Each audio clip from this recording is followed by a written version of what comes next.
Hello everyone, welcome back. I am Alok Kumar, and today I am going to start the first lecture in a series of three lectures in which I intend to cover monotonicity, maxima and minima, and mean value theorems. These are really important chapters in IIT advanced papers. They carry a lot of weightage, so please pay more attention to it. And it has got a lot of conceptual traps. So I expect everyone to be on their toes and then don't look for shortcuts, rather look for the conceptual clarity. So let me now share my screen with you all.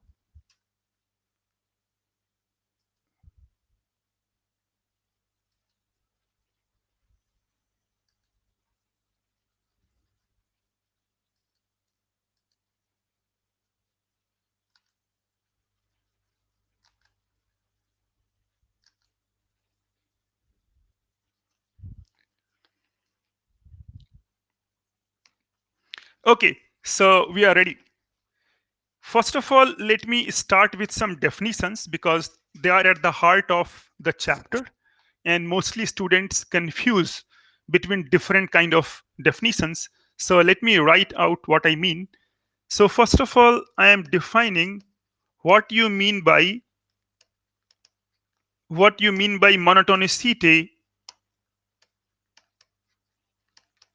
on an interval I. On an interval I. So we say like this, that let f I to r, where I is some interval. So let f I to r be a function. So that's usual that we always start by saying there is some function. So let f I is the domain. So only thing is that I is interval. So this I is specially given to be interval. So it may be like a comma b, or it may be open or closed also. So it is interval. So let f I to r be a function. Then f is monotonically f is monotonically increasing. So we say it is monotonically increasing. I will use the symbol, the arrow, the top arrow.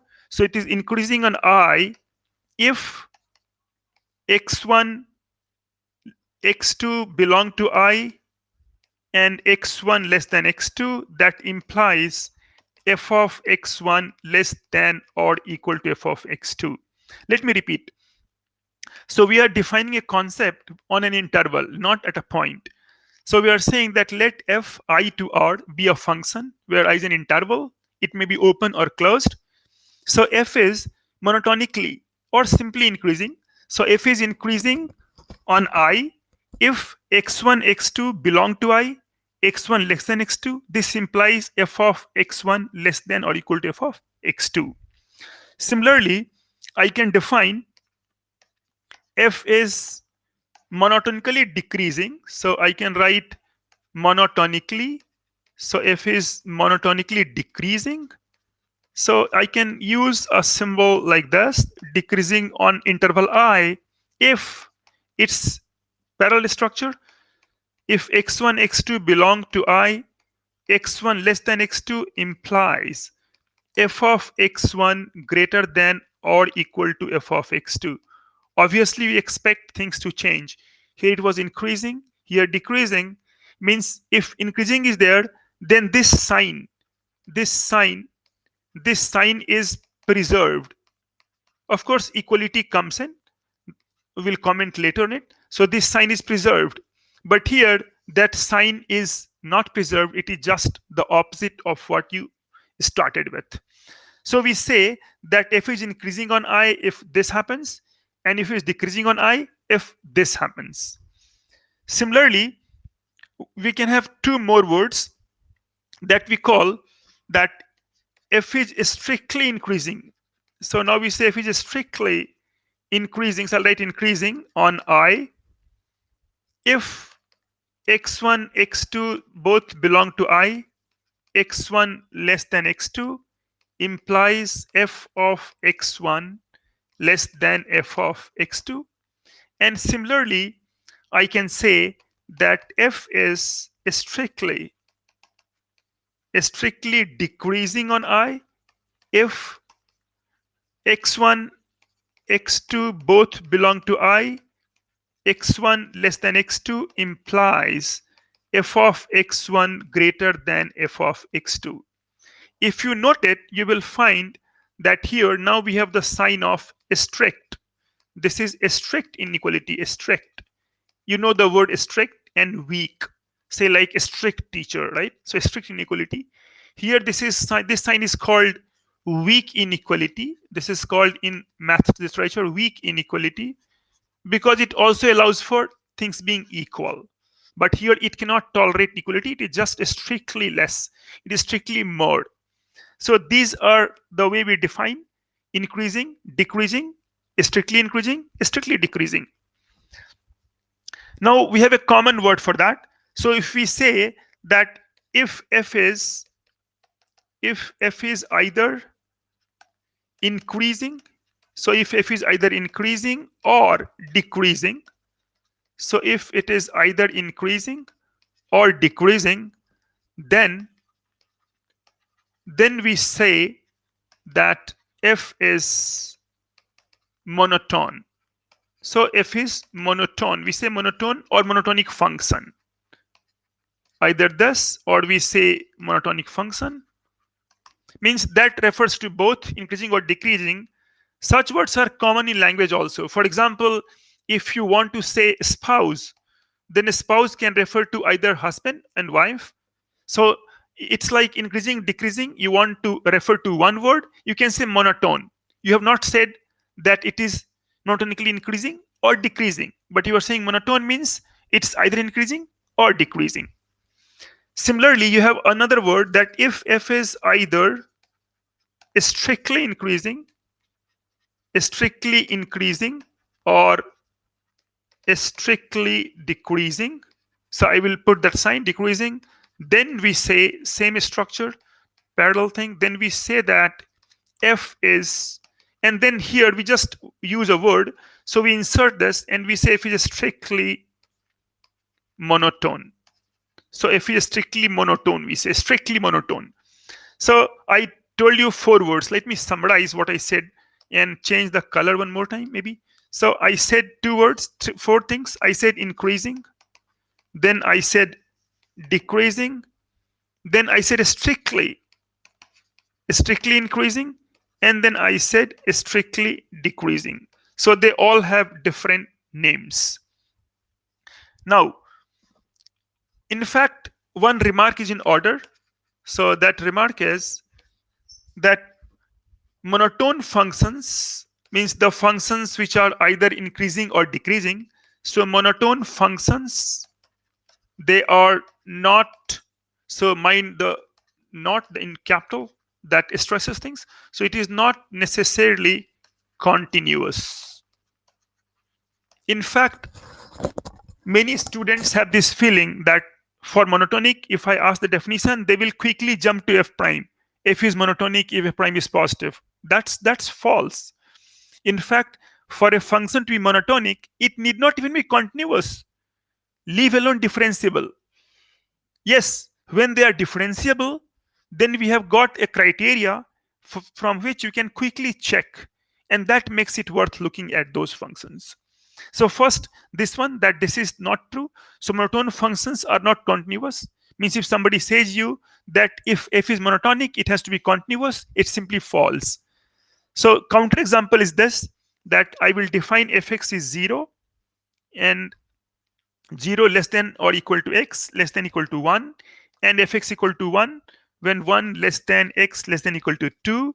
If you graph the function, you will surely get like this, that at 0, so this is at 0 to 1, so I will write here, so 0 to 1 is just this line, this bold line, and then when you go from 1 to 2, the domain 1 to 2, so this function is just defined from 1 to 2. In that interval, at 1 it is just like 1, it's a whole here, because at 1 it is 0 and 2 it is still 2, so it's like this. So this function captures your f1 to 2r the way we have defined, or rather 0 to 2r, not 1 to 2, 0 to 2r. And so we say that this function f is monotonic, but it is clearly seen that at x equal to 1, it's not continuous. There is a break in the graph. You cannot draw this graph without lifting your pen off the paper. And so you know that it is geometrically obvious that it is discontinuous at 1. But still it is monotonic. Next, we go to this one. Now, the more important relation is this, that we want to investigate that what is relationship between differentiability. So between differentiability, because we have done it in earlier chapters, and monotonicity.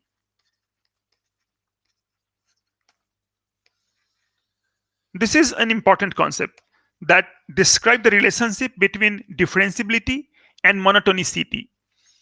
So there is a good relation between them.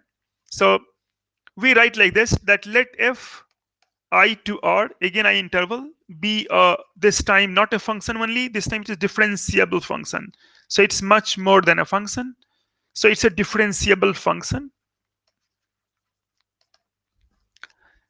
Then first theorem says that if f prime x greater than or equal to 0 on I implies f is increasing.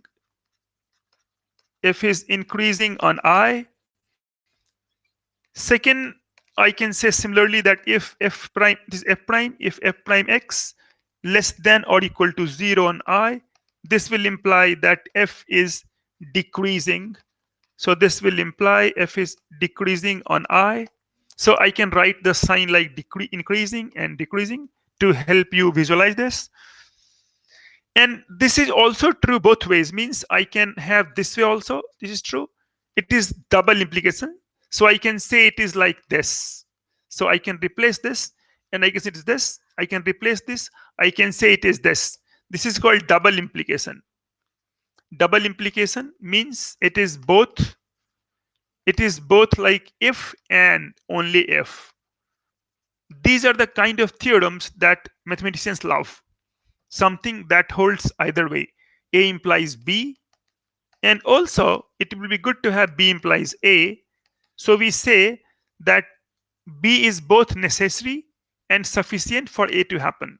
So they call that, so we call this way that f prime being non-negative is both necessary and sufficient condition for f to be increasing on I.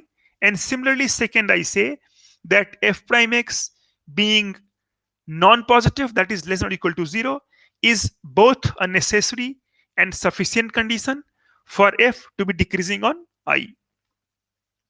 It is where the things get strange. This, and then let's look at this statement. If f prime x greater than 0 on I implies f is strictly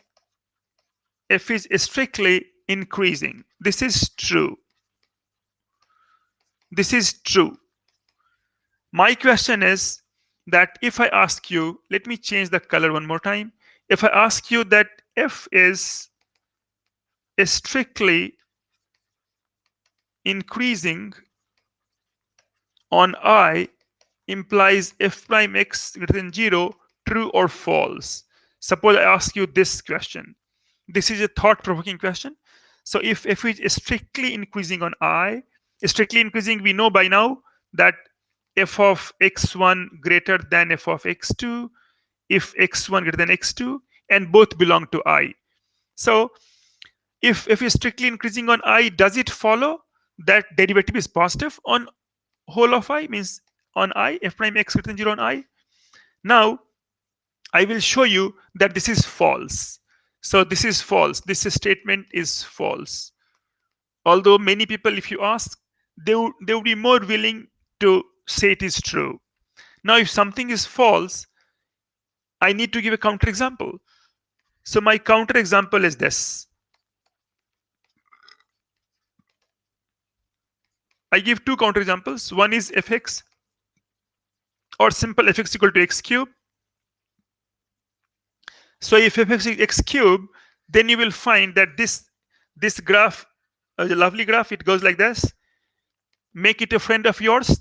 It will pop up in many examples, many places, and it will give a good example or counter example to understand the concepts of calculus. It's a very celebrated graph. It's very famous for counter examples. So this is fx equal to x cube graph. Now anybody can see quickly that f prime x is 3x squared, and so f prime 0 is 0. That is at just 0 point f prime 0 is 0. That tells you that this line, the line x-axis, that is y equal to 0, it's a tangent over there. It touches like this. But you know that this f is strictly increasing.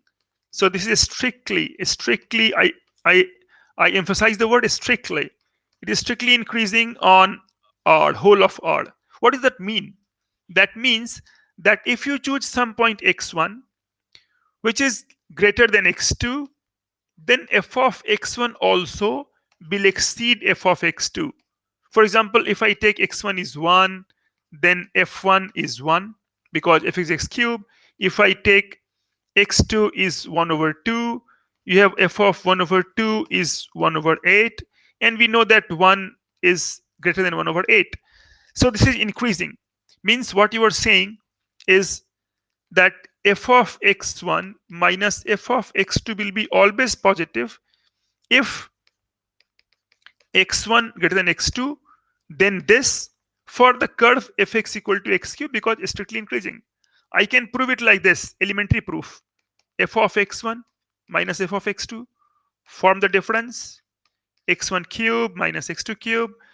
Write a cube minus b cube, that is x1 minus x2 times x1 squared plus x1 x2 plus x2 squared. I can still leave this factor unchanged. This I write as x1 plus x2 over 2 whole squared. That's perfect square. And 3 by 4 x2 squared. So I am writing it like this. Now we know that x1 is not x2. In fact, x1 greater than x2. So this number is positive. And this number, this is always positive. Because if it is 0, if x1 plus x2 by 2 whole square plus 3 over 4 x2 square equal to 0, it can happen only when x1 plus x2 by 2 is 0 and x2 itself is 0, because this is sum of two squares and it can vanish, it can become 0 only when both separately go to 0. So that gives you x2 is 0, and you plug back here, it gives you x1 is 0.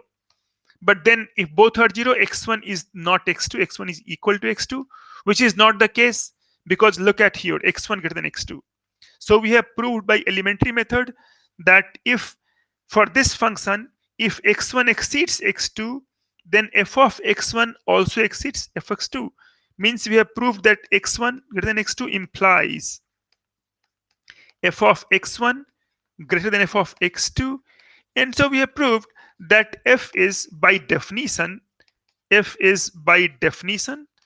by the force of definition, it is strictly increasing. That's wonderful. We have proved by definition. But then things will get complicate. If somebody asks you that prove fx is x minus sine x, it is known that this function is strictly increasing. But if you attempt to prove using x1, x2 and forming the difference and showing it to be positive, well, it is too tedious. So what we do, that we fall back on calculus for these things, because we know that this function, the function fx, which is made up of x and sine x, is a differentiable function because both x and sine x are differentiable. And so we are getting back to this work, that the previous one, that if f prime x is positive on I implies f is strictly increasing. I told you this is true, but the converse of it, that is, namely, converse means you read now this side. So you converse means you go like this. It's a two-way traffic now. So you are saying that if f is strictly increasing on I, then f prime x is positive on I. That's false, because I have shown example that this function x cube is strictly increasing on R, whole of R, but there is a point 0 where f prime 0 is 0. And so for fx equal to x cube, although f is strictly increasing, but f prime x is not positive for each x element of R. It fails for, say, 0, because f prime 0 equals 0. And so this statement, I said this statement was false. Now my question is, how can you repair this? So let me change the color one more time. And my question is now, how can you repair the sentence? So how can you repair? Means I want now that you read it this way only. You read it this way from right to left and make some conditions such that this statement becomes correct. Or you write this way, this way, greater than 0. So I will write like this. This we have shown, this one is strictly increasing. So now I write like this. That is if and only if. This is one good statement. So that should be like this. That we can say that f is strictly increasing. F is strictly increasing on I if and only if. If and only if. That sounds good. So if and only if means it's like this thing only is like this. So if it is strictly increasing on I if and only if f prime greater than or for all x on I, and one more thing, that we have to write that f prime is 0 and f prime does not, this is the important part, and f prime does not vanish identically. Vanish means does not become 0. So this vanish is just 0. So does not vanish means does not become 0 identically on any subinterval or any subinterval of I. Means you are saying that f is strictly increasing on I if f prime is non-negative on I. And what about 0? So they are saying that f prime does not vanish identically on any subinterval of I. Means f prime may vanish or allowed to vanish, f prime may vanish, may go to 0 on discrete points. On discrete points, that's fine. Discrete points, that's fine. Discrete means they don't form. Discrete means they don't form an interval. So for example, that I took fx equal to x cube. For that, f prime x was 3x squared, and so f prime 0 was 0. So it means that this was strictly increasing because f prime x greater than equal to 0. Remember, x squared 0.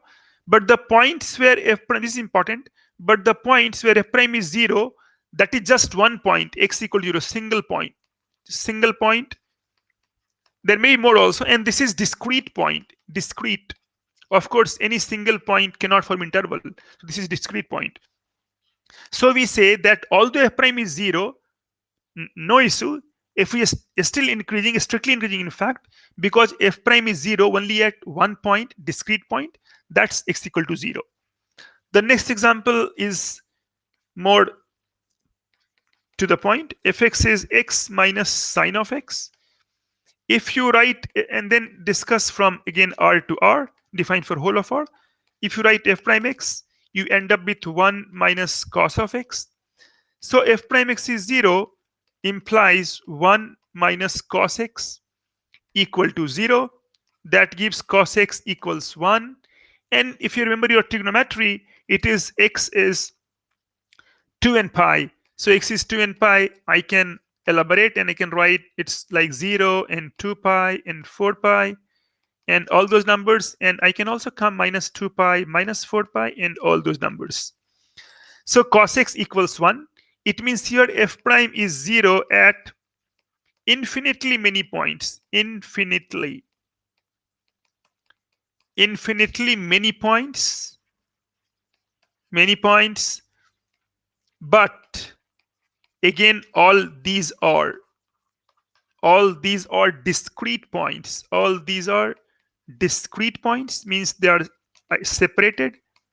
Discrete points, discrete points, they don't form an interval. They don't form, they don't form an interval. So although f prime is 0, still f is strictly increasing by our theorem. F is strictly increasing. If you were to graph the function, it will give a big picture. And this is this one. So this is this one. So f of x is x minus sine x.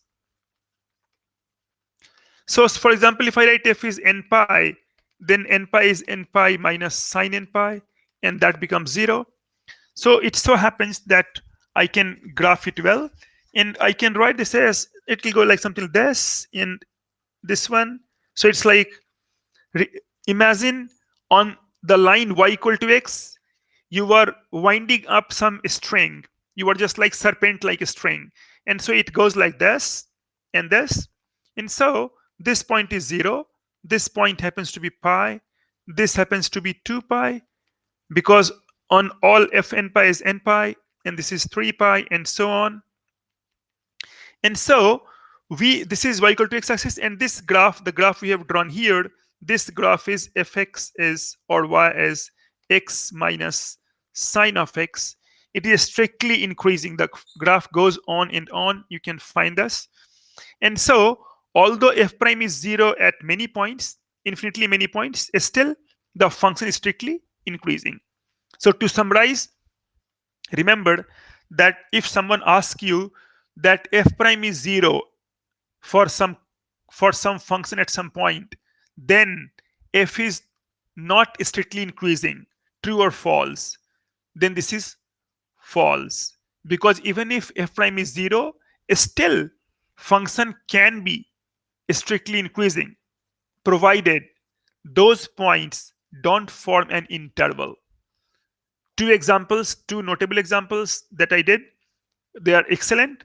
So just remember, fx is x cube and fx is x minus sine x. Make them your friends. They will help you in difficult times. So we have done a bit of theory now, as it is revision class. So now we will take up some problems so that these ideas are fixed firmly in your mind. So let me take my first problem. As usual, first problem I always take so that you get the concept completely without rushing through it.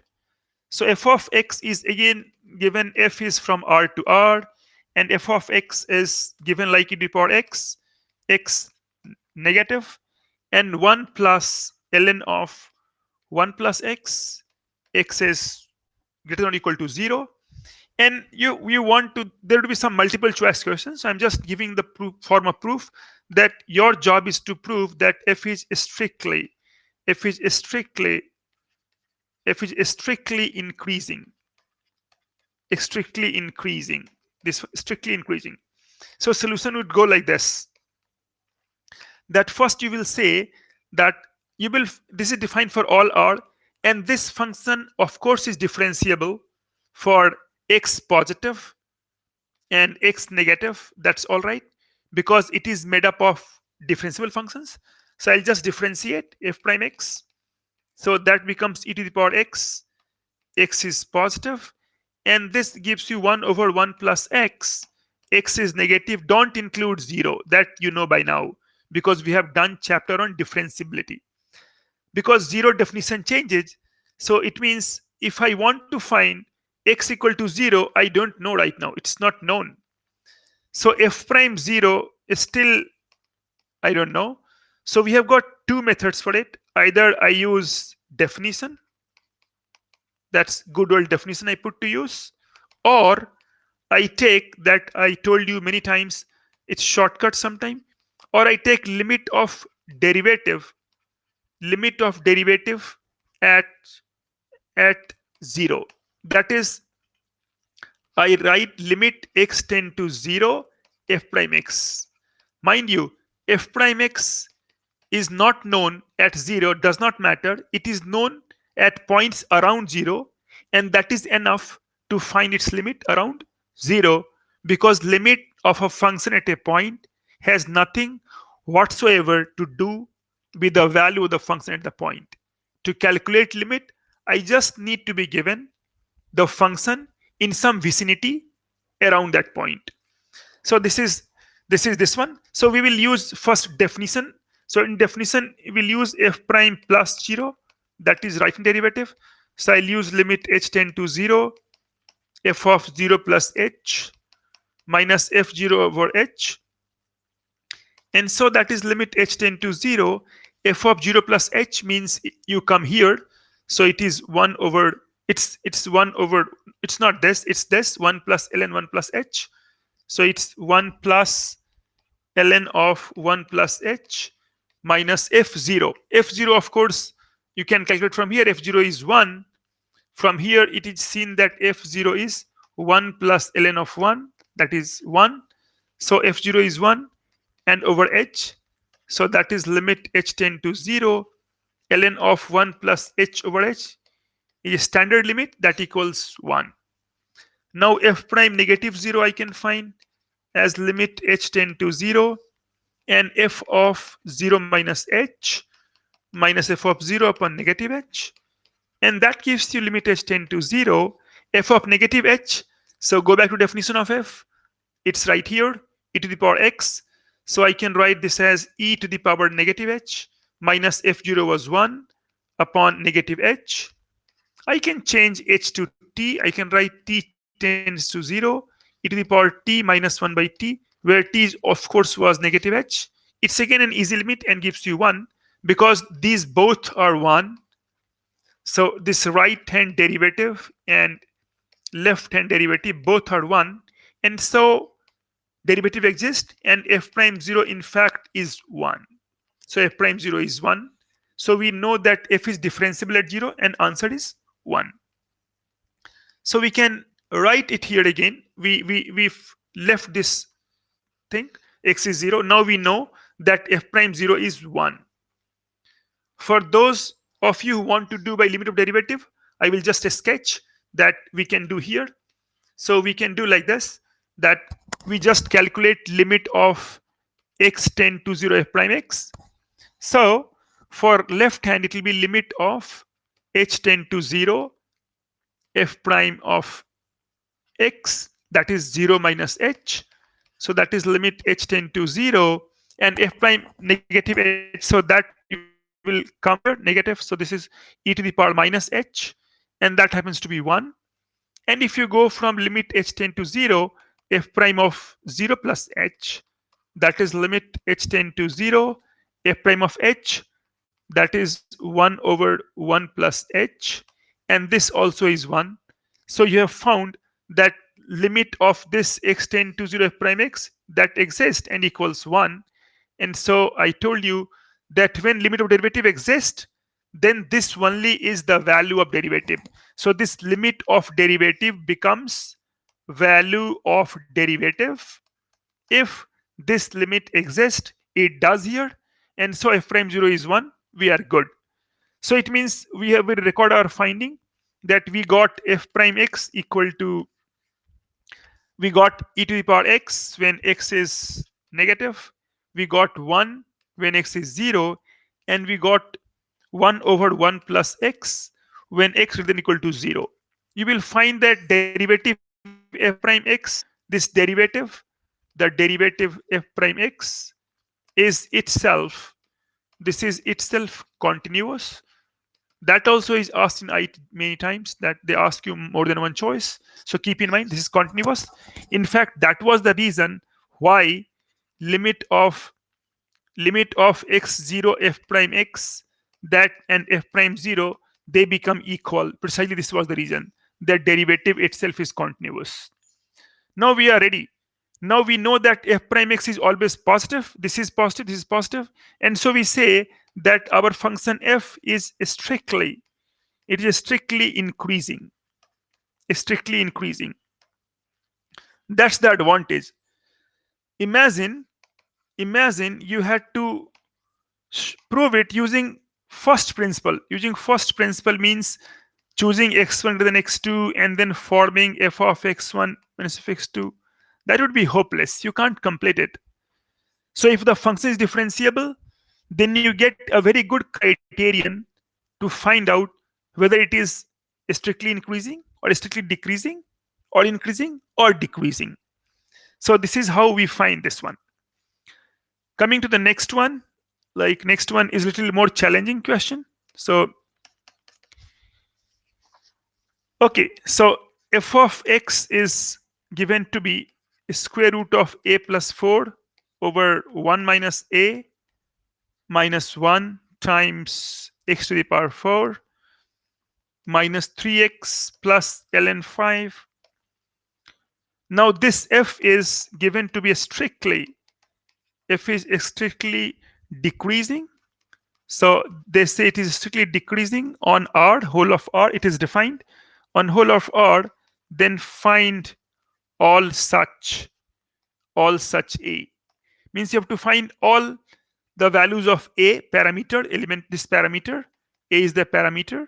So you want to find all parameter belonging to R such that this function strictly decreases on whole of R. Now, the moment you see a question like this, you are often afraid of it. That see, this is ln 5 square root of a plus 4. That cannot get crazy. It's like much crazy. But don't worry. Do first thing first. So I write f prime x equals. Now this is just constant. Say it's like b. It's like some constant k. I don't worry. So this is like f prime x is k. That is, this is k. So this is k times 5 times h to the power 4 minus 3, and this ln 5 goes because constant. Differentiate becomes 0. So you got f prime x, this one. So f is differentiable on R.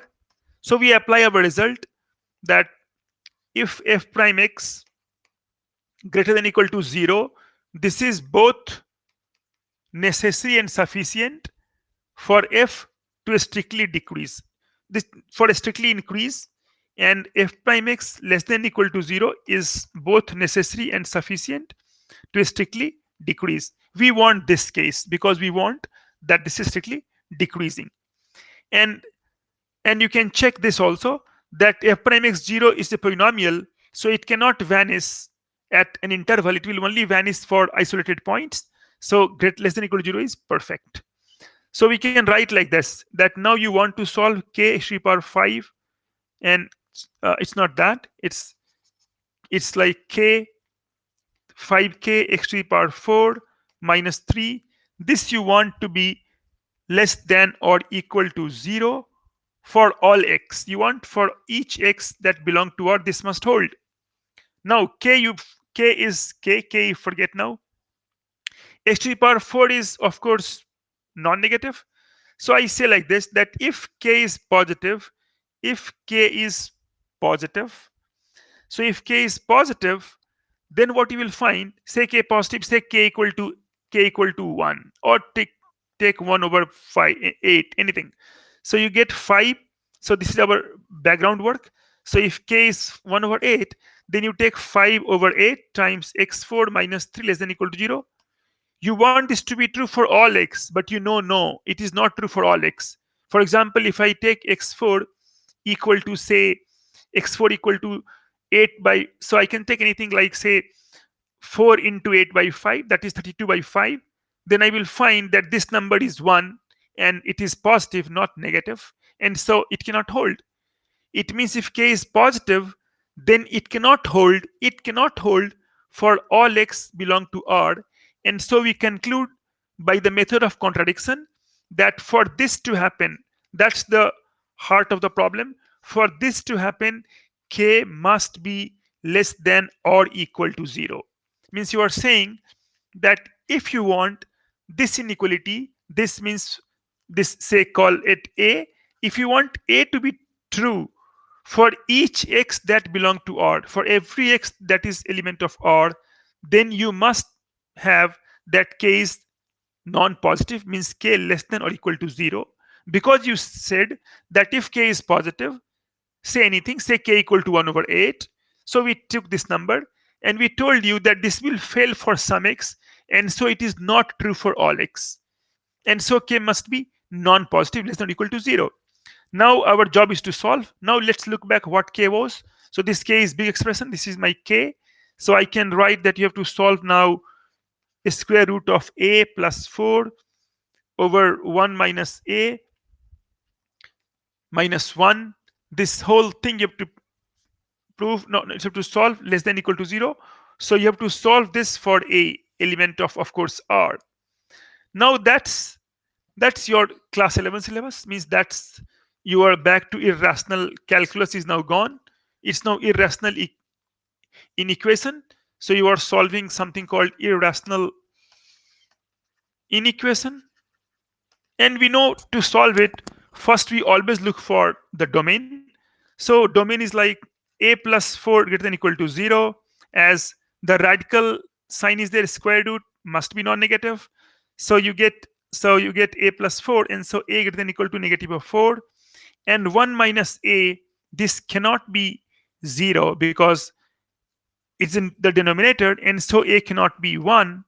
And so all you have need to do is you want to solve in on the interval. I'll write the interval. You want to solve the interval minus 4 less than equal to a less than 1, and union 1, and then you want or 1 less than a less than infinity, or I can write that you want to solve on minus 4 closed to 1 open, and union again 1 open to infinity, of course always open.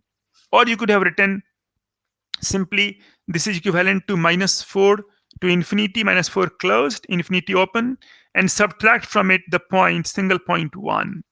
So this is my set S on which I want to solve this problem. So now to solve this we will make cases. So basically the problem is again this way: square root of a plus 4 upon 1 minus a, and negative 1 I'll bring this side, so less than or equal to 1. Now listen carefully.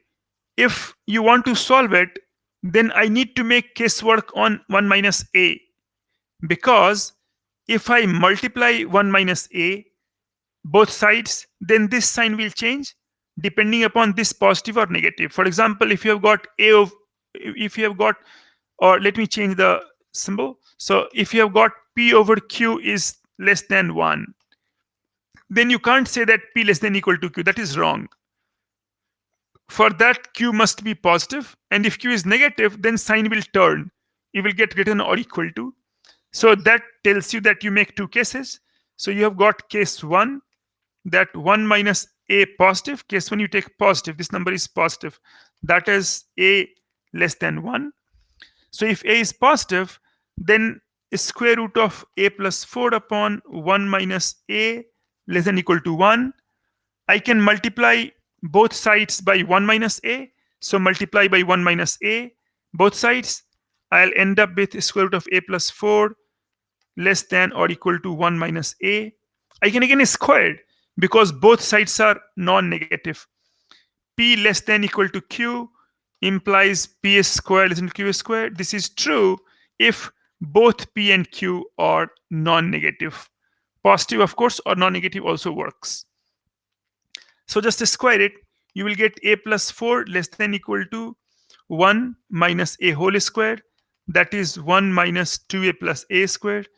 So I get a plus 4 less than or equal to 1 minus 2a plus a squared. So I can write less than equal to a squared, then minus 3a and minus 3. Or I can write it like equivalently a squared minus 3a minus 3 greater than or equal to 0. If this is the case, I can draw the wavy curve or I can interval. So this a has root 3 plus minus root of b squared minus 4ac over 2. So that gives you 3 plus minus 21 over 2. So that you get here 3 minus square root of 21 over 2 and 3 plus 21 over 2, and you have greater than or equal to 0. So you get either this side or you get either this side, because this is non-negative and coefficient is positive. So this is solution set. But then remember, we are working under some condition. Our condition is here a less than 1. So a less than 1. And of course, minus 4 is anyway here minus 4 less than equal to a less than 1. That's anyway true. So minus 4. So minus 4, if you were to plot, then this is negative, this is negative, this is positive, and this is greater than 1. This is positive, and of course also greater than 1. So 1 is somewhere here, 1 is anywhere here, 1, and then negative 4 is here. So you will find that the solution will be given only by this one. So minus 4 is included, and this also included. So you will get till here. So you will get this kind of answer for the first part. That is, in this case 1, your answer is a belongs to minus 4 and 3 minus square root of 21 and over 2. This is what your answer for the first part. Now, we are not done yet. Second case. Case second, when we go, then we will take now 1 minus a negative. The equation was square root of 4 minus a. So let me check again. A plus 4. So square root of a plus 4 upon 1 minus a less than or equal to 1. Now when you multiply by 1 minus a, this sign will change because you are multiplying by negative quantity on both sides. So you will get a square root of a plus 4, and this sign turns, and you get greater than or equal to 1 minus a. That is square root of a plus 4. That is square root of a plus 4 greater than or equal to, I will write negative of a minus 1. So this whole number as 1 minus a is positive, and so this is negative. This is total is negative. So this is negative. This is negative. And this number is non-negative. Means its lowest is 0. And it here's something negative, say minus 1, minus 2. So you know that this always holds. And so this holds for all a in this interval. So it means that a greater than 1, it holds for all a greater than 1. And as the domain also is from minus 4 to infinity, the domain you are solving, this domain, it is a is 1, is there from 1. So this is 1 to infinity. So it means in this case answer is 1 to infinity. And combining first and second, you have to combine. It is case work, so take union. And so your answer is that your a that belongs to minus 4 to 3 minus square root of 21 over 2, that is closed, and union 1 open, because 1 is anyway not in the part, 1 and then infinity. So you got this kind of thing. Let me review. This was a long problem. Let me review it by highlighting some important points. So I can say like this, that first of all, your problem was that fx is given to be like this, and if it's strictly decreasing on r, then find all such a's for which this is strictly decreasing. So first I got f prime x, and my condition was that f prime x is non-negative for strictly increasing, and this is non-positive or less than equal to 0 for strictly decreasing. So, and this f prime x 0 does not form interval. So we are writing 5kx to the power 4 minus 3 is equal to 0. So I want to solve this one for all x belong to R. I want such case.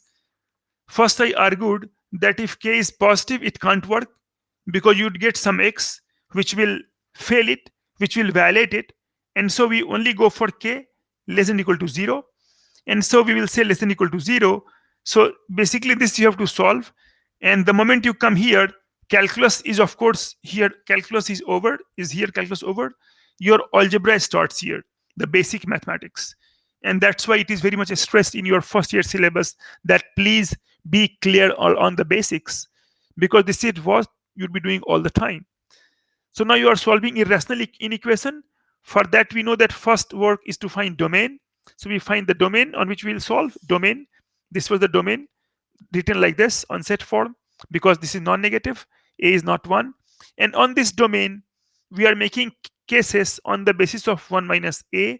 It is positive or negative, because if it is positive, I can multiply, sign won't change, I can square, They are all equivalent. They are all equivalent inequality. I get some answer here. And then if it is negative, then anyway it is trivial, because then left side is this is negative, and this is 0 or positive, and so this is always true. So we get this one, and we take union because you have done case work, and so this becomes our final answer. That's finishes this problem. Okay, how about this problem now? So this problem looks like slightly different, slightly more complicated. So you have to prove that 303 to the power 202 is less than 202 to the power 303. Looks like a to the power b and b to the power a sort of thing. So you got it right if you think like that. Now you have to prove this, that this is true. So what I will do, that I will first reduce it to equivalent form. I want my 303 to the one side. Say you want something to prove like this. What I can do, I can take the power b, I can raise whole to the power 1 over ab, that's fine. And b, same power I can raise on both sides. So raising both sides to the power 1 over ab, that's justified because everything is defined. We got this. So this is equivalent to saying a to the power 1 over a less than b to the power 1 over b. So that's fine. We instead we want to deal with this one, a to the power 1 over a. One more thing, a to the power a, 1 by a, I can also write as e to the power 1 over a ln a. If you remember, if you remember, p to the power q was e to the power, and I can write q ln p. So e to the power q ln p, because I can write e to the power e ln and p to the power q by logarithmic rule, and it will be same thing. So e to the power 1 by a ln a means I will deal with this function. Means here first I will write that this is same as deriving 30 equivalent to 303 over 303 less than 202 over 1 over 202. And I know that if I can deal with 1 by a ln a, it will follow, because this I will write as e to the power ln a over a less than e to the power ln b over b. And you know that e to the power t is increasing function, and so this is same as saying ln over a is ln b over b. So it means this is to proving that ln of, this is equivalent to proving that ln of 303 upon 303 less than ln of 202 by 202. Having reduced the problem as such often helps. So now we can construct a function fx is ln x over x. You can also construct x to the power 1 over x. Do try it after the lecture. That is also okay. So we consider this one, and x positive because of course all are positive. So x positive you can take, and base is e. Now this function I construct, and I will write f prime x. So f prime x will become, by quotient rule, x squared x times 1 over x minus ln x times 1. That gives you 1 minus ln of x over x squared. And so we know that f prime is 0 implies 1 minus ln x is 0. That gives you ln x equal to 1. So that gives you x equal to e. That's fine. F prime is 0. When x less than e, when x less than e, you will get f prime x is 1 minus ln x, and x is less than e means ln of x less than ln of e, because ln function when base is greater than 1 is strictly increasing, and so we write like this. So ln x less than 1.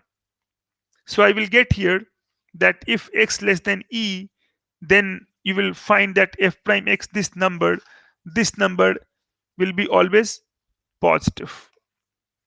And by the same reasoning, if x greater than e, then because ln x greater than ln of e, that is ln x greater than 1, you will find f prime x equal to 1 minus ln x is negative. So I have found this one, that for x greater than e, f prime x is negative. That is, if I take f I to r, and if I is e to infinity, and to r, of course, I, then f is strictly strictly decreasing, strictly decreasing on I. So that's fine. If it's strictly decreasing, means x1 less than x2 will imply f of x1 greater than f of x2, because strictly decreasing. Now we know that 202, less than 303. So f of 202 less than, it should be greater than, so it is f of 202 that is greater than f of 303. Remember, f of x was ln x over x, so I can write ln of 202 over 202, that exceeds ln of 303 over 303. And if you remember, that was the condition that we started with. So I can write ln of 202 to the power 1 over 202 is ln of 303 over 1 3 over 3. I am applying this one, that p times ln q is ln q to the power p, that goes up. So now ln is increasing function, so that will give me 202 whole to the power 1 over 2 greater than 303 to the power 1 over 303, and I can raise both to the power. So 202 1 over 202 over 202 times 303 greater than 303 whole to the power 1 over 303, and to the power 202 times 303, that gives you 202 to the power 303, 303 to the power 202. And so we have proved that 303 to the power 202 less than 202 to the power 303. That is done. Let me just quickly review it. So if I review it and I use this one, so we'll find like this, that here you have got, we constructed first using this one, we wrote in this form, like 303 on one side, 202 on one side, and then ln of 303 over 3, this we wrote. So we did with the function ln of x by x, and this function we showed, because we have to prove something. So we proved that this is strictly decreasing, so that because 303 greater than 202, so still decreasing, we showed ln x by x for x greater than e. So we showed it here, it's like here, that it is still decreasing here. And then we applied it for the points 202 and 203, and then you are writing just still decreasing, so this sign changes. It is normal algebra, and you simplify a bit, and ultimately you are getting 202 greater than this, and so 303 this, and so this is your, the proof ends here. So that's all. Let me stop sharing this screen,